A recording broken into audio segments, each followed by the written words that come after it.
আসসালামু আলাইকুম। 16 ডিসেম্বর মহান বিজয় দিবস উপলক্ষে আজকের মেলার আয়োজন করেছে। এই মেলাতে আমার ফ্রেন্ড শিশির স্টল নিয়েছে। শিশির কিন্তু হচ্ছে যে আমাদের এলাকার কন্টেন্ট ক্রিয়েটর, আমাদের প্রত্যন্ত এলাকার যে আঞ্চলিক ভাষাকে সে রিপ্রেজেন্ট করে, টাঙ্গাইলের ভাষা। তো শিশির, কেমন আছো? আলহামদুলিল্লাহ ভালো আছি, তুমি কি আছো? আলহামদুলিল্লাহ ভালো।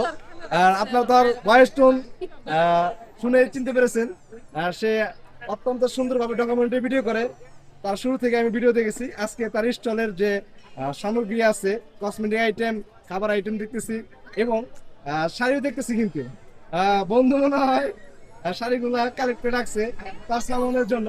তো প্রথমে শুরু করে কসমেটিক আইটেম, কি কি আইটেম আছে ইন্ট্রোডিউস করে দাও। এটা মূলত হলো যে হ্যান্ডমেড চুরি, Handmade চুড়ি। এবং এইটা হইলো আমার মানে কিনা না, মানে ইম্পোর্ট করা যেটা কয়। আচ্ছা এবং হলো এই মেলার রুল ছিল যে স্থানীয়ভাবে উৎপাদিত পণ্য, প্রত্যেকে স্থানীয়ভাবে উৎপাদিত যে কোনো পণ্য রাখছে।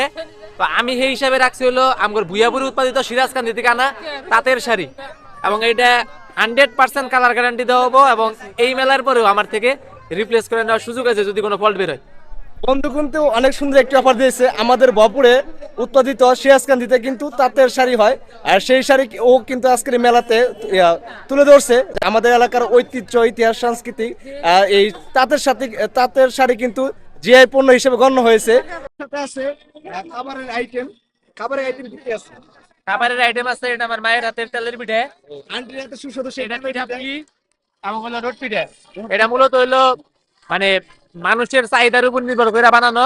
আমি মাঝে মাঝে পিঠার ভিডিও দিয়ে থাকি, তো মাইছে পড়ায় পরে আমার 7টা মস্করা করে যে ভাই পিঠা খিলেন না হেরে নিয়েছি। এবং কি আমার 30,000 ফলোয়ার উপলক্ষে 30,000 ফলোয়ার সেলিব্রেশন কেক কাটার অনুষ্ঠান এইখানেই হবে, একদম ভরা মধ্যে।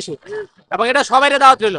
শুভকামনা রইল তোমার জন্য। দোয়া করি তোমার এক নিয়ম পূর্ণ হোক এবং সামাজিক উন্নয়নমূলক কাজে তুমি সহযোগিতা করতে পারো। ধন্যবাদ।